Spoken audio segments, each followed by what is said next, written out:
ආයිබෝන් සුබ දවසක් ප්‍රාර්ථනා කරන ඔයගොල්ලෝ සියලුම දෙනාට. ඉතින් මේ වීඩියෝ එකෙන් අපි කතා කරන්න යන්නේ H.264 සහ H.265 කියන මේ වීඩියෝ එන්කෝඩින් ෆෝමැට් එක අතර වෙනස. right. ඉතින් මුලින්ම වීඩියෝ කොඩෙක් එකක් කියන්නේ මොකද්ද? මේක ඇවිල්ලා මම කලින් වීඩියෝ එකේදී කිව්වා. මේක ලොකු එක්ස්ප්ලනේෂන් එක මම කලින් වීඩියෝ එකේ දුන්නා. ඉතින් ඔයගොල්ලෝ වීඩියෝ එක බැලුවා නැත්නම් ඔය ලින්ක් එක දාන්නම්. ටක් ගාලා වීඩියෝ එක බලලා එන්න. ඉතින් මේක දන්නවා හැබැයි හරියට මතක නැති කෙනෙක්ට පොඩි අයිඩියක් ගන්න තමයි පින්තූර දෙන්නේ. මම ටක් ගාලා පොඩි එක්ස්ප්ලනේෂන් එකක් දෙන්න.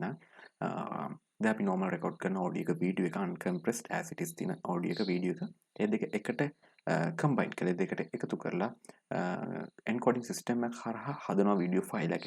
ඒකට අපි කියනවා encoded video file එක කියලා. ඉතින් ඕක අපි ආපහු play කරලා බලද්දී ඕක ආපහු decode කරලා තමයි අපේ player එක හරහා අපිට ආපහු පෙන්නන්නේ. ඉතින් ඔන්න system එකට අපි කියනවා codec එකක් කියලා. ඒ කියන්නේ coding and decoding. ඉතින් ඕකට use කරන එක ක්‍රම තියෙනවා. codecs ක්‍රම තියෙනවා. ඉතින් අන්න වගේ ක්‍රම දෙකක් තමයි H.264 සහ H.265 කියන්නේ. ඒ කියන්නේ මේ coding and decoding කරන ක්‍රම දෙකක් කියලා කිව්වොත් මම හිතන්නේ ඕගොල්ලන්ට තේරුම් ගන්න ලේසියි. හරි. එතකොට අපි රෙකෝඩ් කරන වීඩියෝ එක වීඩියෝ ෆයිල් එකක් කරන එකයි ආපහු ඒ වීඩියෝ ෆයිල් එක අපි ඔඩියෝ එකක් වීඩියෝ එකක් දෙකට කරලා අපිට ආපහු ප්ලේ කරගන්න මෙන්න මේ කියන සිස්ටම් දෙකට coding and decoding කියන සිස්ටම් එක වැඩ කරන codec එකට ගන්න ක්‍රම දෙකක් තමයි H.264 සහ H.265 කියන්නේ. මම හිතනවා ඔයගොල්ලන්ට අයිඩියා එකක් නැති කියලා මොකද්ද මේ codec එකක් කියන්නේ කියලා. right. ඉතින් අපි යමු දැන් මේ ක්‍රම දෙක අතර වෙනස බලන්න. right. ඉතින් මුලින්ම H.264 මේක ගොඩක් පරණ එකක්. ඒ කියන්නේ 2009 දී විතර තමයි මේ H.264 එක රිලීස් වුනේ. ඉතින් මේකට අපි තව නමක් කියන තමයි Advanced Video Coding. AVC. ගොඩක් AVC කියන එක අපි අහලා තියෙනවා. ඉතින් AVC කියන එකේ තේරුම තමයි Advanced Video Coding කියන එක. ඉතින් මේක තමයි H.264 කියලා අපි කියන්නේ. ගොඩක් H.264 කියලාත් කියනවා. ඉතින් සාමාන්‍ය අපි නිකන් ප්‍රැක්ටිකල් ඕකේ කියද්දි H.264 කියලා ටක් කරලා කියලා දානවා. ඉතින් ඕක තමයි ගොඩක් පරණ version එක වීඩියෝ කොඩෙක් වල. ඊට පස්සේ එනවා 2013 දී විතර මට මතක විදිහට H.265 එක. ඉතින් මේක තමයි ටිකක් අලුත් එක.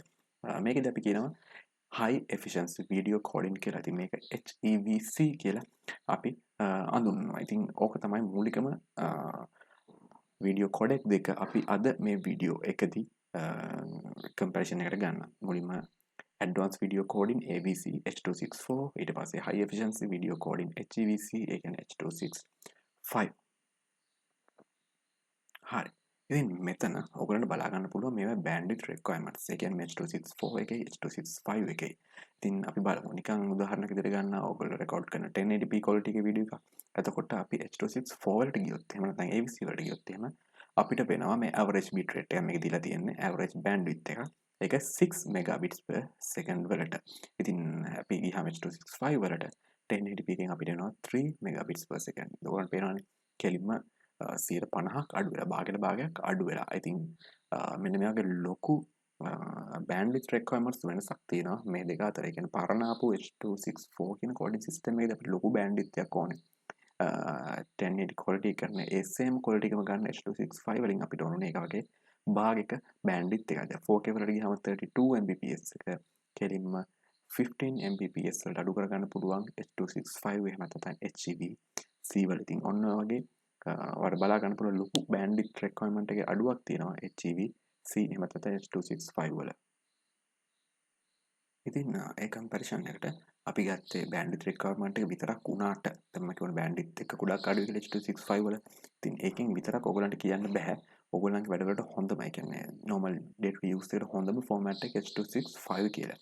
ඒක පස්සේ ආව නිසා ඒක අලුත් නිසා අපිට කියන්න බෑ ඒක තමයි හොඳම කියලා. මොකද H.265 තාමත් අපි use කරන්න ගොඩක් හේතු ටිකක් තියෙනවා. අපි බලමු H.264 වල benefits මොනවද කියලා. ඉතින් මේක ලොකුම එක තමයි wide capability. ඒ කියන්නේ compatibility එක. ගොඩක් devices වල ගොඩක් platform වල play කරන්න පුළුවන් මෙන්න මේ H.264 videos. H.265 එහෙම බෑ. සමහර ඒවා විතරයි play කරන්න පුළුවන්. සමහර editing softwares වලත් අපිට H.265 edit කරගන්න බෑ. හැබැයි H.264 වලදී අපිට එහෙම කිසිම ගැටලුවක් නැහැ. ඕන device එකක ඕන platform එකකට play කරගන්න, edit කරගන්න වගේ දේවල් මෙන්න මේ H.264 වලදී අපිට කරන්න පුළුවන්.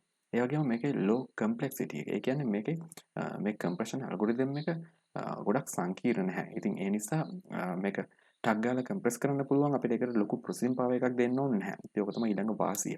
ඒ කියන්නේ අපි ගාව තියෙන equipments ලොකු high end එකේ නොවුනත් අපිට පුළුවන් අපි ගාව තියෙන equipments වලින් කිසිම කරදරයක් නැතුව මෙන්න මේ තියෙන මේගොල්ලන්ගේ හරිම easy decoding system එකෙන් අපිට මේවා code encode and decode කරගන්න තියෙනවා. ඕක තමයි ලොකුම වාසිය H.264 වල තියෙන.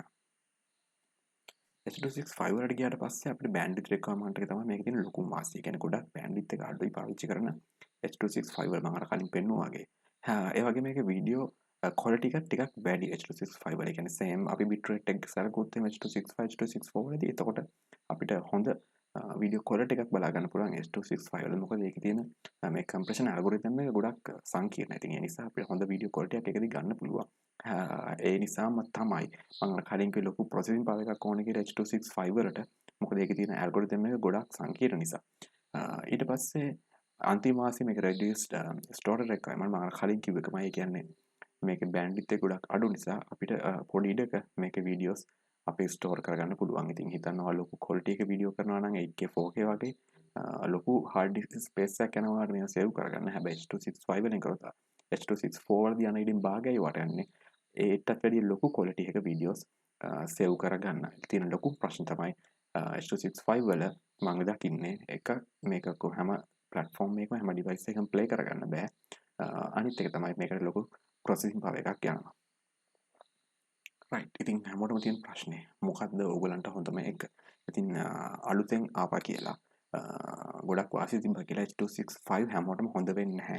හේතුව මම අර කියපු දෙක. ඒ කියන්නේ මේකේ තියෙන processing power එක වැඩිකම සහ මේකේ මේ complexity එක නිසා ඇති වෙන ප්‍රශ්න. ඉතින් සහ මේක මේ capable නැති හැම device එකකටම. ඉතින් ඔන්න ඔය ප්‍රශ්න ටික නිසා. ඒතොර ඔයා කරන වැඩේ අනුව මේක වෙනස් වෙනවා. හිතන්න දැන් ඔයා high quality video streaming කරනවා කියලා 4K 8K වගේ videos streaming කරන්න ගියොත් එහෙම ඔයාට H.264 වලින් කරගන්න අමාරුයි. මොකද ලොකු bandwidth එකක් ඕනේ. ඉතින් 4K වලට ඒ කියන්නේ කැඩෙන්නේ නැතුව එක දිගට ස්ට්‍රීම් එකක් දෙනවා නම් ඔයාලට හොඳ ඉන්ටර්නෙට් ස්පීඩ් එකක් ඕනේ. හැබැයි H.265 වල දිවා මේ වැඩේ කරොත් කිසිම අවුලක් නැතුව ඔයාලට 4K වීඩියෝ එකක් උනත් ස්ට්‍රීම් කරගන්න පුළුවන්.